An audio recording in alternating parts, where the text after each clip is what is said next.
What if the very sensitivity that overwhelms you was never your nature, but the scar of a broken structure you were born to rebuild? Because the true wound isn't a person, it's the absence of a crucial psychological pillar. And for the person who feels everything too deeply, the absence of this pillar isn't just a loss, it is a psychic catastrophe that rewires your entire being.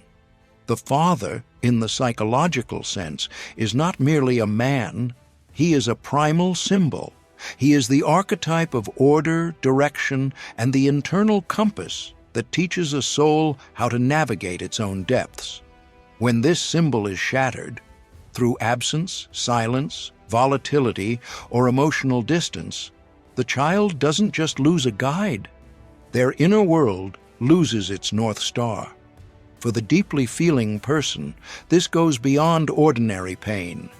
You don't just witness the emotional weather of your childhood home, you become the atmosphere. You absorb the unsaid words, the hidden tremors of fear, the weight of expectations that were never spoken.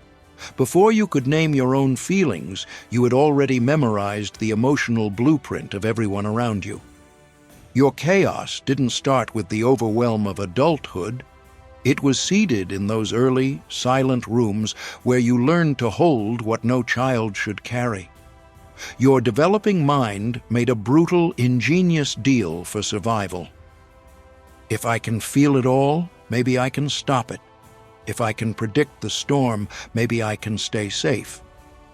So you learned to emotionally overfunction, while the adults in your life underfunctioned. This wasn't a choice, it was an adaptation. And it wired your nervous system to mistake hypervigilance for care and endless emotional labor for the price of connection. The core wound, then, is a structural collapse. It's the ruin of the internal architecture meant to provide containment. Without it, your profound sensitivity has no vessel. It simply floods every chamber of your being. You weren't born drowning. You were born into a room without walls. Across years of exploring the symbolic language of the psyche, a pattern emerges in dreams of those carrying this fracture. Not a specific memory of a father, but images of a compass with a broken needle, a lighthouse whose light has gone dark, a map where the landmarks have been erased. These are not random scenes. They are the soul's direct report. The internal guidance system is offline. Yet, within this fracture lies a paradoxical truth. The very absence that wounded you also forged an uncommon capacity. You developed the ability to read an entire emotional field, to sense currents others miss. This is both your burden and your latent gift. Without an inner structure to hold it, this sensitivity is a torrent with no banks. But with that structure restored, it becomes a profound form of knowing. The task of healing, therefore, is not to fix the past or change another person.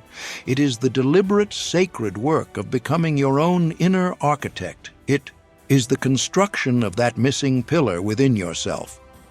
This is the creation of the internal Father, not as a domineering figure, but as a steady, guiding presence that provides boundaries, discernment, and unshakable inner direction.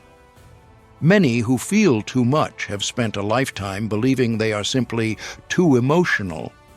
But these aren't personality flaws. They are survival strategies forged in an environment where balance was absent. When the guiding presence is unstable or missing, the child's psyche intuitively steps in to become the emotional regulator for the entire system. You learned that silence could be a warning siren, that love might be conditional or vanish without explanation. So you became acutely responsive. This wasn't mere sensitivity. It was a sophisticated alarm system disguised as your nature. Let's go deeper. In the dream world, this yearning for structure often appears as searching through a vast library for a book with no title, or standing at the helm of a ship, but the wheel spins freely, unconnected to the rudder. or wandering in a forest where all the trees look the same, with no path in sight. These landscapes depict the psyche's longing for the container it never had. The spinning wheel is your life without true agency. The endless forest is your path without orientation. You may believe you've left that childhood home behind, but the truth is, you rebuilt its floor plan within your own mind. The emotional wiring of that place travels with you, dictating your reactions until you consciously rewire it. Healing begins not with forgiving another, but with witnessing yourself, the self that was sculpted by that early atmosphere. Only then can you see how your adult choices, your relationships, even the burdens you assume, are echoes of that first, foundational crack. The deeply feeling person often fears their own anger because anger was once unsafe. They hesitate to have needs because needs were dismissed. They make themselves small and quiet because childhood taught them that visibility was risky. So in adulthood, you may become passive when you should stand firm. You sacrifice when you should choose yourself. You absorb chaos when you should set a limit. These are not signs of weakness. They are the symptoms of a missing internal structure. But here is the hidden alchemy of this wound. Every deep initiation in myth comes through a fracture. The wound, when faced with consciousness, can become the source of your greatest strength. You may remember being the child who soothed others, who monitored the moods of the house, who believed, if I don't hold this together, everything will fall apart. That belief became a ghost, haunting your adult life, leading you to relationships where you are, once again, the anchor, the healer, the one who understands too much. Healing means finally whispering to that inner child, the storm is over. I am here now, and I am building a shelter for us that no weather can penetrate. Consider the archetype of the wise guide. In many with this wound, this inner figure remains dormant, buried under layers of adaptation and exhaustion. When the outer father symbol is broken, the inner guide cannot form. But as you heal, this archetype stirs. It emerges not as a booming command, but as a quiet, certain voice in your chest. A voice that says, you know the way. You can trust yourself. Your boundaries are sacred. The strongest walls are not built from stone, but from a quiet no. This marks the transformation from chaos to clarity. Your sensitivity becomes focused, not diffuse. Your intuition becomes a tool, not a tempest. Your emotions become messengers, not tsunamis. Now we must speak of the shadow. For many, the father becomes a shadow figure, not necessarily due to malice, but because he represented an unsolvable paradox to the child's mind, a presence that was physically there but emotionally absent. The shadow grows in the silence, in the gaps between words, and you absorbed not just his presence, but the imprint of his absence. This void whispers an old lie into your adulthood. You are ultimately alone. You must carry everything yourself. But the shadow is not a monster to slay. It is a teacher to be understood. To heal, you must gently enter this shadow. Ask your own unconscious, what meaning did I create to survive? What role did I take on that was never mine to play? What weight did I inherit that I am now free to put down? This inquiry may bring a profound grief. Grief for the protection you never had. Grief for the guidance that was missing. This grief is not a setback. It is the gate swinging open. We mourn the shelter we never had, and in that mourning, we discover we have become the architect who can build it. The emotional flooding, the porous boundaries, the deep mistrust in your own direction, these do not heal by numbing your feeling nature. They heal by developing the inner strength to contain that feeling nature. This is the beautiful paradox. You become powerful not by feeling less, but by building an inner presence strong enough to hold all that you feel. And when that inner presence awakens, your chaos undergoes an alchemical change. It becomes insight, it becomes perception, it becomes an unshakable, quiet strength. Let's be clear. This healing is not an intellectual exercise.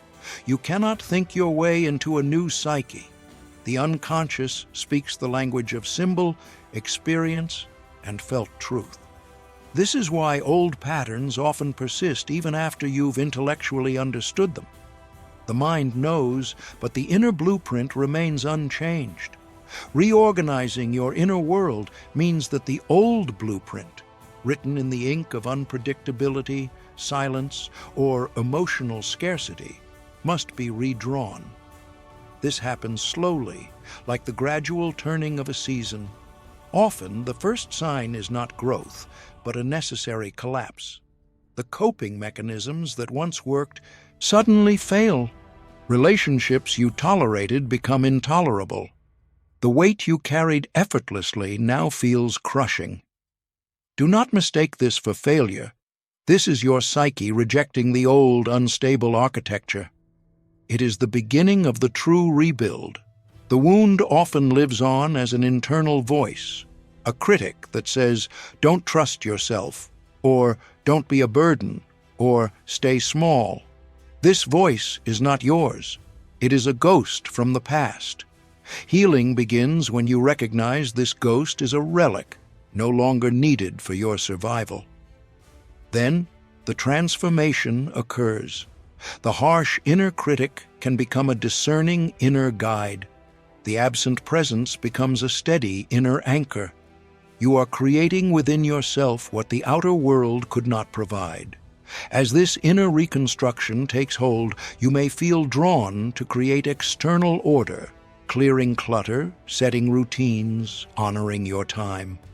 These outer acts are mirrors of the inner structuring now underway. One of the most profound recoveries is the return of your own voice. You learn to speak in whispers, to soften your truth, to keep the peace.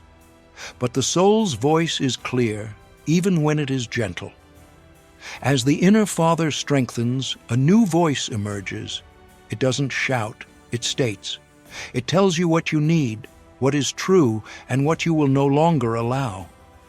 With this voice comes a new kind of power, the power to respond, not just react, the power to release what is not yours to carry, the power to honor yourself without guilt. This transformation reshapes your relationships.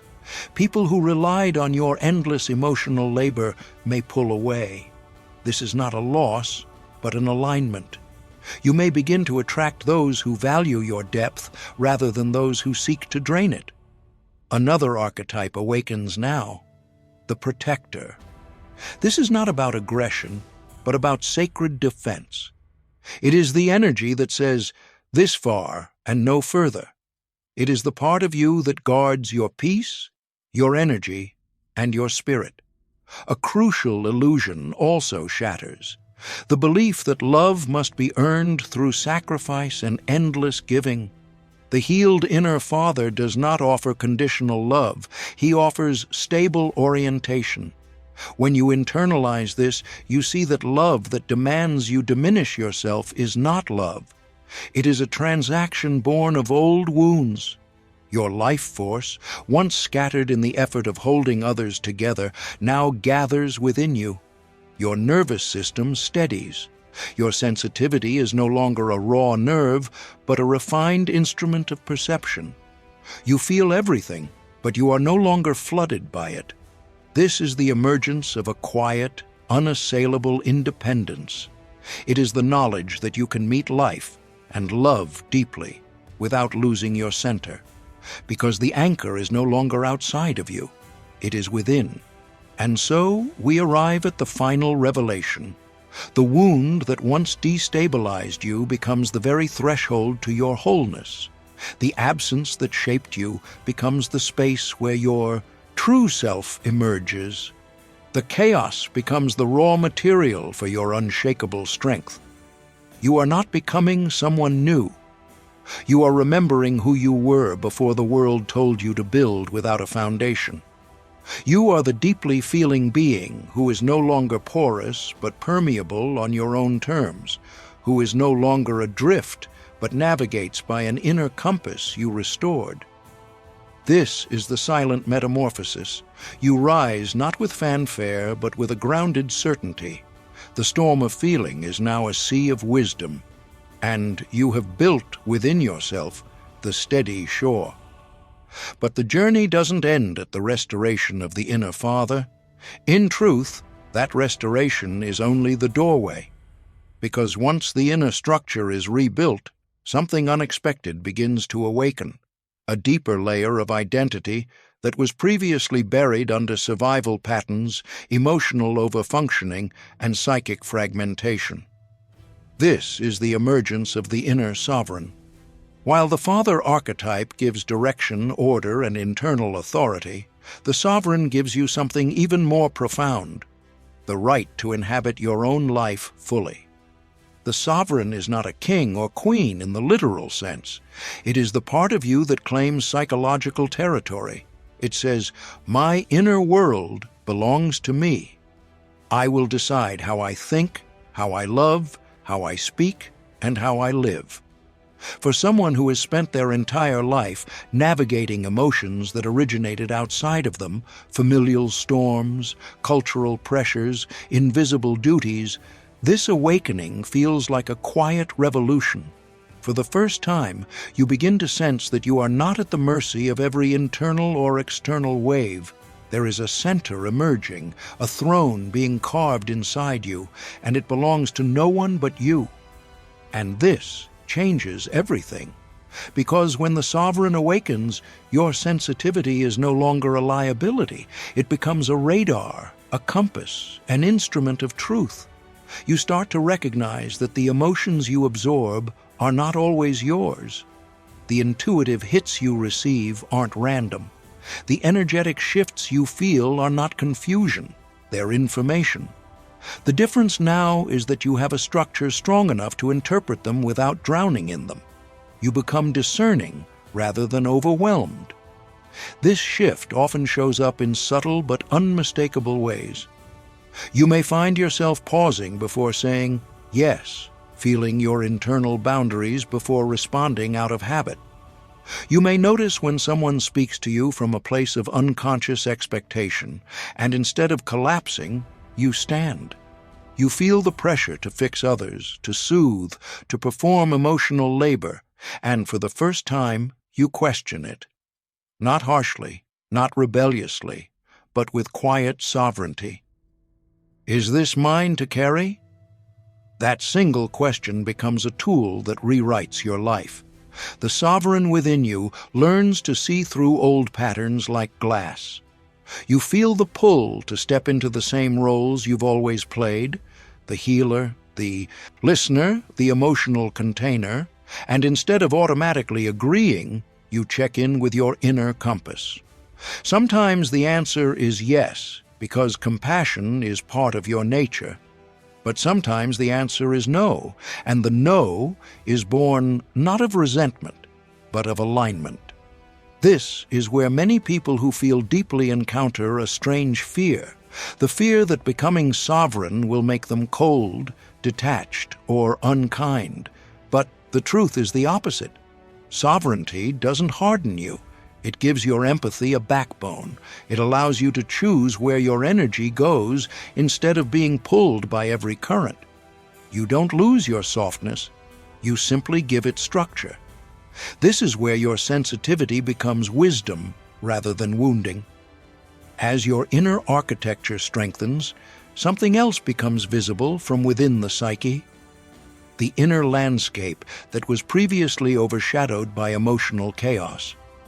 It looks different for every person, but it often carries symbols of transition: bridges, doorways, mountains, rivers. These images arise naturally in dreams, imagination, or intuition because the unconscious is marking your passage from survival to selfhood. You may see yourself standing at the threshold of a long corridor, or walking out of a collapsed house into a world of open sky, or holding a lantern that illuminates only the next step ahead, but no further. These symbolic images are not fantasies. They are internal messages. They reflect the transformation happening at the deepest layers of your being. As the sovereign strengthens, the psyche begins to reorganize around a central, stable point. Internal conflict softens. Old compensatory roles dissolve. You start to differentiate between your true self and your learned self. This differentiation is one of the most powerful psychological milestones a person can reach. Because in childhood you merged with the emotional atmosphere to survive. In adulthood, you separate from atmospheres to truly live. This separation brings grief, but also liberation. It requires mourning not only what you lost, but who you had to become in order to endure what you lost. You may grieve the years spent carrying burdens that weren't yours. You may mourn the emotional innocence you never got to experience. This grief is not a regression, it is a release. It is the clearing of psychic space. And as the grief moves through you, something miraculous happens. You begin to feel your true self for the first time. Not the self that performs, not the self that adjusts, not the self that anticipates everyone else's needs, but the self that simply is. This self is not fragile. It is quiet, but not small. Soft, but not weak. Sensitive, but not shattered. It is the core that existed before the adaptations, before the wounds, before the emotional storms. And this core carries its own clarity. You may begin to sense your real desires, desires that were buried under duty and hypervigilance. You may feel a creative force stirring within you, something that had been suffocated by the constant pressure to manage your emotional environment. You may experience a renewal of energy, a craving for autonomy, a longing for authenticity. This marks another deep shift, the movement from reactive living to intentional living. Reactive living is what happens when your inner structure is broken. Your choices are shaped by fear, obligation, and emotional forecasting. But intentional living emerges when the inner sovereign takes the throne. It is fueled not by fear, but by meaning, not by survival, but by truth. You begin to choose relationships that nourish you. You begin to set boundaries that protect you. You begin to pursue paths that reflect your soul. Your life becomes less about managing chaos and more about creating alignment. But there is one more truth most people never hear. When you rebuild the Father Archetype within, you activate the Mother Archetype as well. Not the literal parents, but the feminine and masculine principles within the psyche. Order awakens intuition. Structure awakens creativity. Boundaries awaken openness. Sovereignty awakens depth. The psyche comes into balance. This is what the mystics meant when they spoke of inner union. This is what Jung meant by individuation. This is what myth means by returning to the kingdom with the treasure. And you, the deeply feeling person once overwhelmed by everything, now stand at the center of a world that no longer controls you. Because the center lives inside you. As this inner equilibrium takes root, something even more extraordinary begins to unfold, the emergence of inner authority. Unlike external authority, rules, expectations, roles, inner authority does not demand, punish, or control. It is the unmistakable sense that your life is finally being led from within rather than driven by inherited scripts. Inner authority is quiet but unwavering. It does not shout over your fears, it simply stands beside them. It does not argue with your doubts, it illuminates them. It does not fight your past, it integrates it.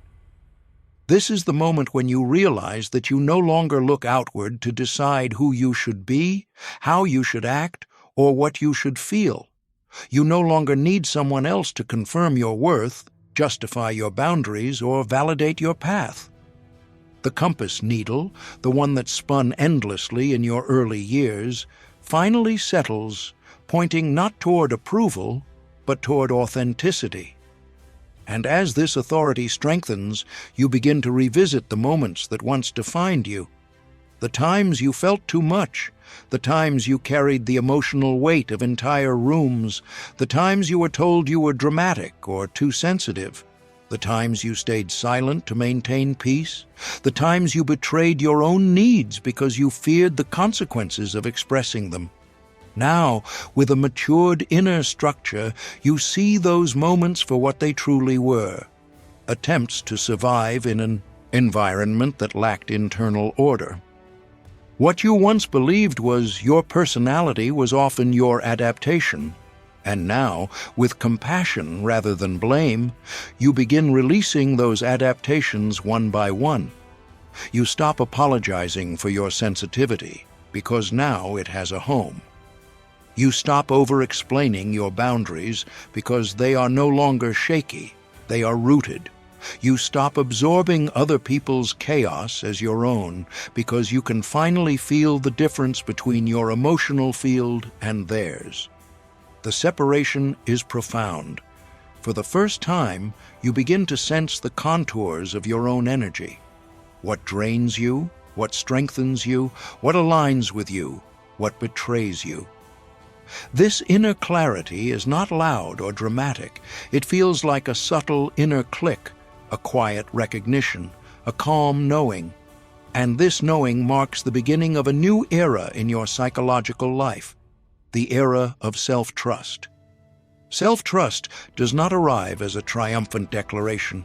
It begins as a whisper that says, "You can handle disappointment. You can sit with uncertainty. You can make choices and face their consequences. You can protect yourself. You can walk away. You can begin again. You can trust your own perception." This whisper grows, slowly, steadily, respectfully, and as it grows, something remarkable happens.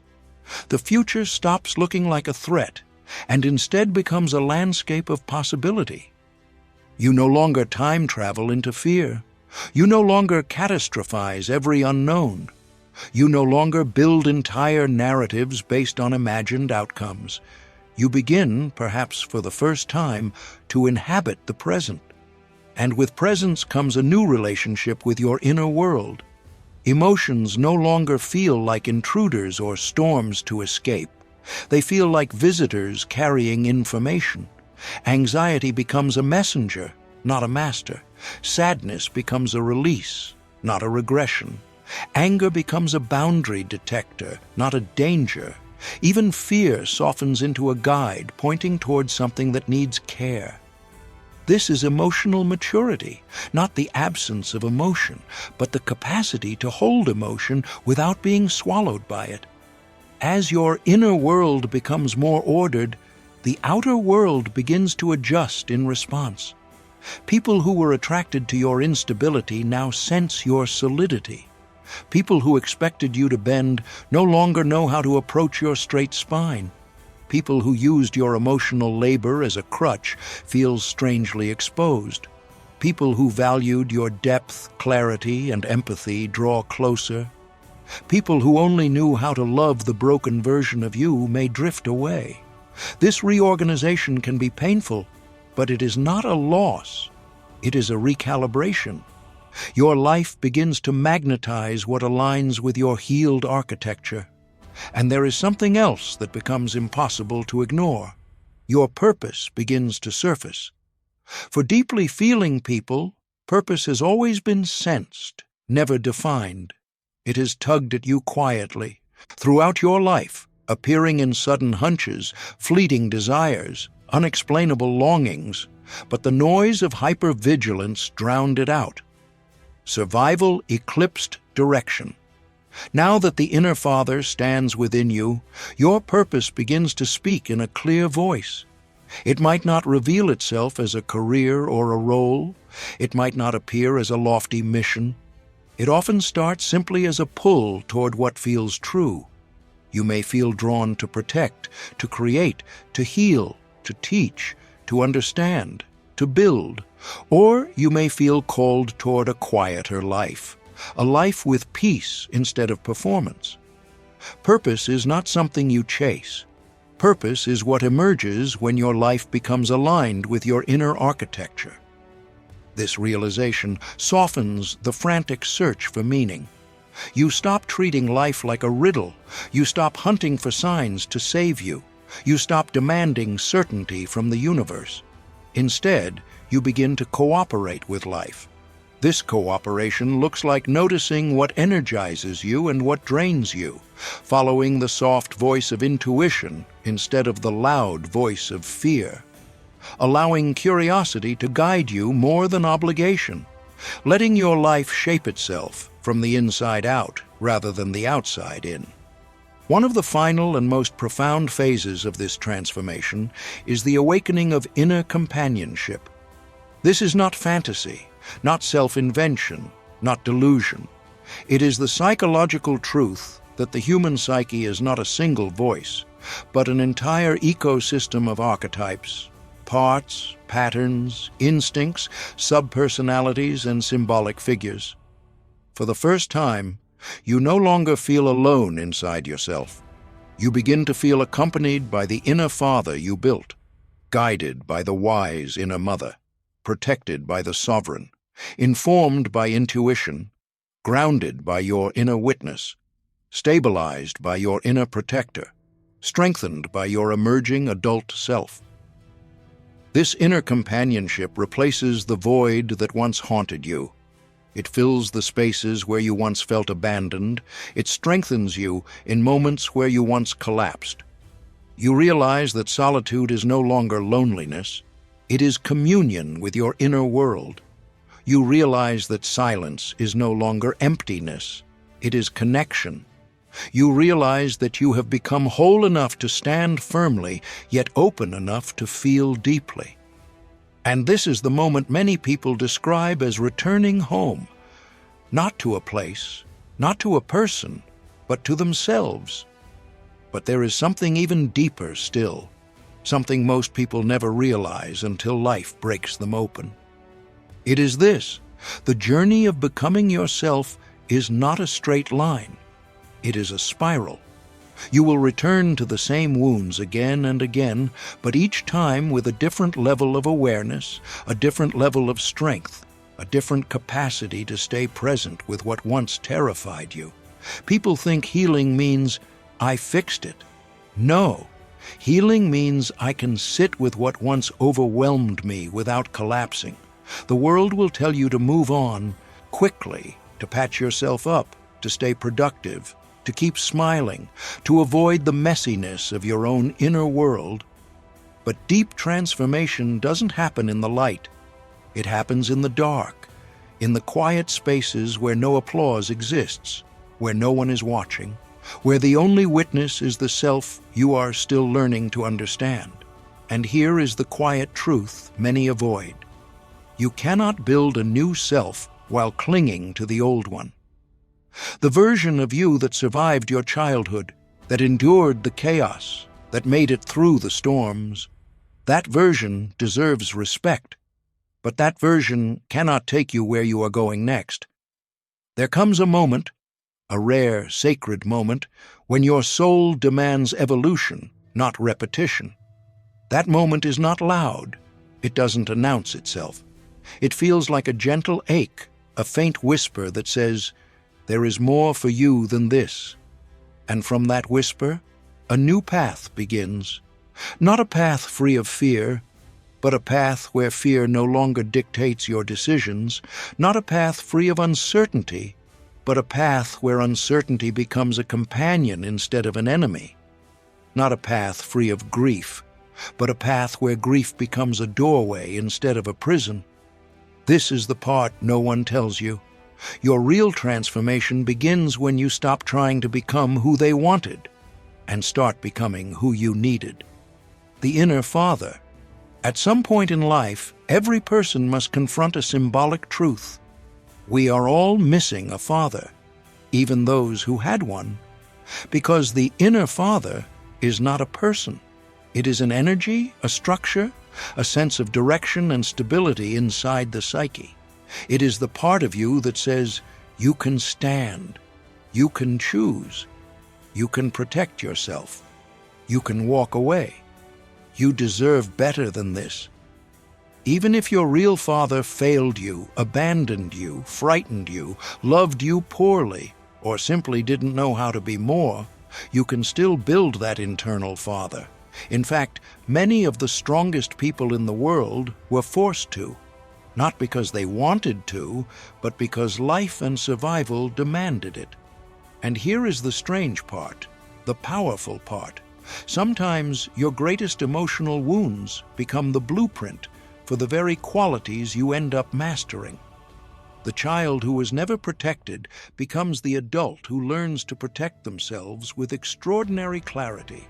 The child who was never guided becomes the adult who can navigate chaos with surprising precision. The child who was never chosen becomes the adult who finally chooses themselves, without hesitation, without apology. This is not weakness, this is alchemy, turning the raw material of your suffering into the architecture of your identity. The inner mother. Just as every person must develop the inner father, you must also awaken the inner mother. Not the one who nurtures blindly, but the one who understands boundaries, emotional safety, and the subtle wisdom of quiet presence. The inner mother is not softness. It is the courage to rest without guilt. It is the ability to hold yourself when the world feels heavy. It is the permission to feel without drowning in your emotions. She is the voice that says, you are allowed to feel this. You are allowed to slow down. You are allowed to be human. When the inner father and inner mother begin working together, not as parents, but as psychological forces, something extraordinary begins to happen. You stop abandoning yourself. You stop punishing yourself. You stop repeating the same emotional patterns that once kept you trapped. You become a whole person, not perfect, just whole. And in wholeness, there is a quiet power society never taught you to recognize. The shadow's real purpose. People often misunderstand Jung's idea of the shadow. They think it's simply the dark side, anger, jealousy, aggression, selfishness. But the shadow is not a monster. It is a forgotten room in your house. Inside that room are parts of you that were never welcomed. Your ambition, your sexuality, your creativity, your intuition, your hunger, your boundaries, your desires, your voice, all the parts of you that didn't fit into the environment you grew up in. You weren't born muted. You were trained to mute yourself. And so your shadow holds everything you abandoned to stay safe. When you finally turn toward it, not with fear but with curiosity, you begin to reclaim the strength that was once exiled. Shadow integration is not about fixing yourself. It's about returning to yourself. It's about looking into the dark corners of your psyche and saying, I see you. I know why you had to hide. I'm here now, and I won't abandon you again. When this happens, something subtle but powerful shifts. You stop running from your emotions. You stop fighting your impulses. You stop fearing your own depth. You become someone who can enter the dark without being consumed by it. And that is what real power looks like. Not dominance, not control, not pretending to be unbreakable. Real power is the ability to hold your darkness without losing your light. The world fears the person who knows themselves. People won't always celebrate your growth. Some will pull away, some will feel threatened, some will quietly resent that you no longer tolerate what you used to accept. Some will call you selfish when you finally choose boundaries.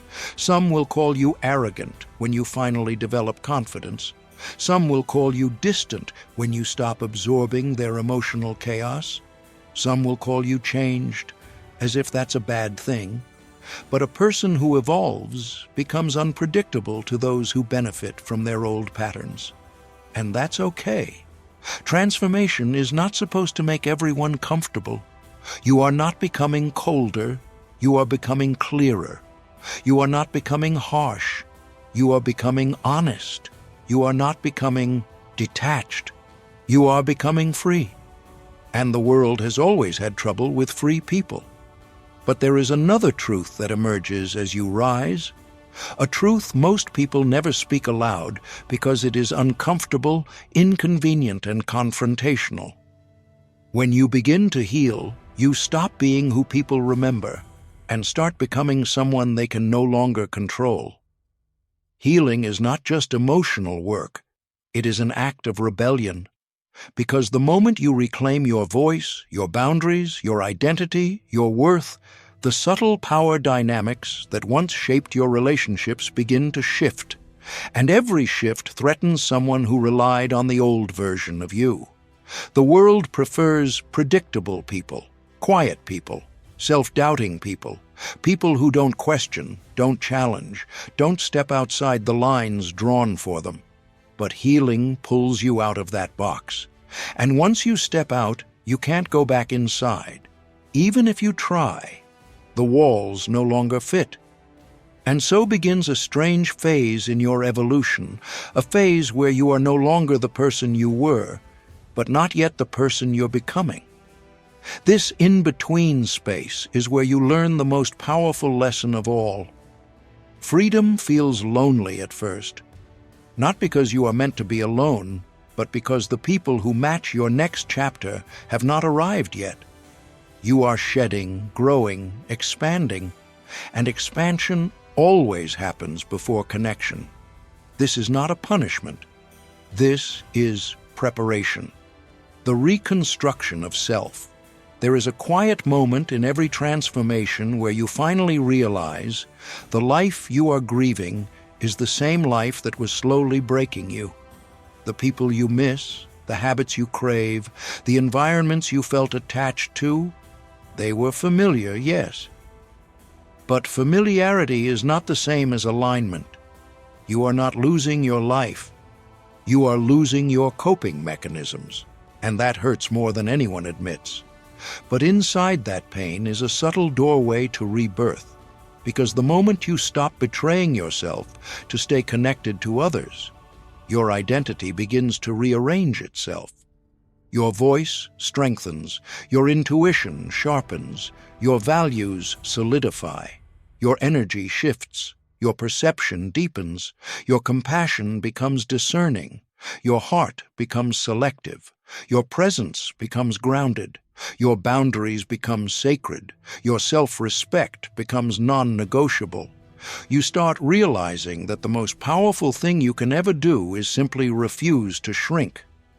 Life stopped asking you to be small the moment you started listening to the parts of yourself that had been silent for too long. The inner guardian awakens. At this stage, something new develops within you, something ancient, instinctual, primal, the inner guardian. This is not aggression, not anger, not ego. It is the part of your psyche that finally says, no more. No more self-abandonment. No more over-explaining. No more sacrificing my peace for someone else's comfort. No more apologizing for existing. The inner guardian is the boundary maker, the protector of your energy, the enforcer of your truth. It emerges quietly, sometimes suddenly, often after years of being suppressed. It wakes up in moments like these, when someone tries to guilt-trip you, when someone disrespects your boundaries, when someone demands access to your emotional labor, when someone treats your compassion as a resource they are entitled to. For the first time in your life, you no longer freeze, you no longer overthink, you no longer make excuses for their behavior. You simply walk away, not out of anger, but out of clarity. And that clarity is the most dangerous thing you can possess in a world that benefits from your confusion. The cost of self-respect. Here is the truth few admit. Every new level of self-respect comes with a cost. You will disappoint people who expected you to remain silent. You will confuse people who benefited from your lack of boundaries. You will anger people who can no longer manipulate your guilt. You will lose relationships that were built on your self-sacrifice. But what you gain is far greater. You gain the ability to recognize when something is wrong, and the courage to act on that knowledge. You gain discernment. You gain emotional maturity. You gain integrity with yourself. And most importantly, you gain yourself. Because self-respect is not about demanding better from others. It is about refusing to abandon yourself, even when it costs you comfort, connection, or approval.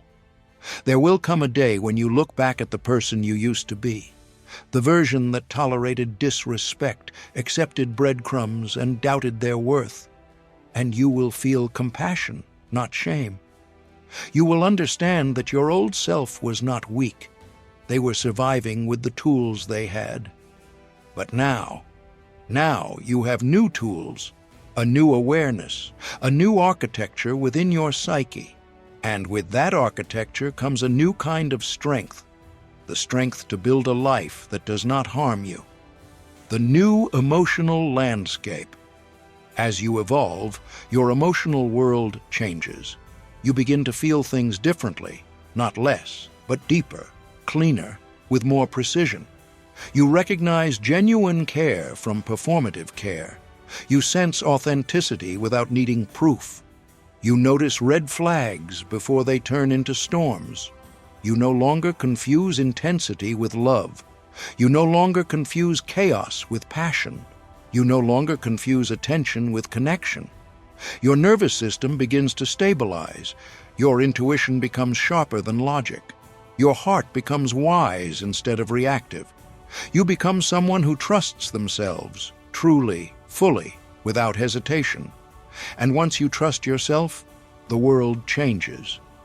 Not because the world has changed, but because the person moving through it has.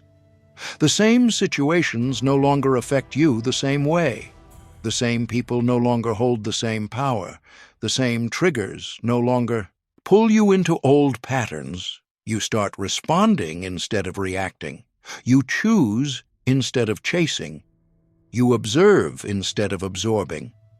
This is emotional adulthood, the stage of life where your past no longer dictates your present. The true beginning. By now, you may think you've reached the end of your transformation, but the truth is, this is only the beginning. The beginning of choosing your path consciously. The beginning of relationships built on respect, not wounds. The beginning of decisions guided by intuition, not fear. The beginning of a life shaped by purpose, not survival. Your old story is not your identity. Your trauma is not your personality. Your wounds are not your destiny. You are not meant to be who you were. You are meant to become who you are.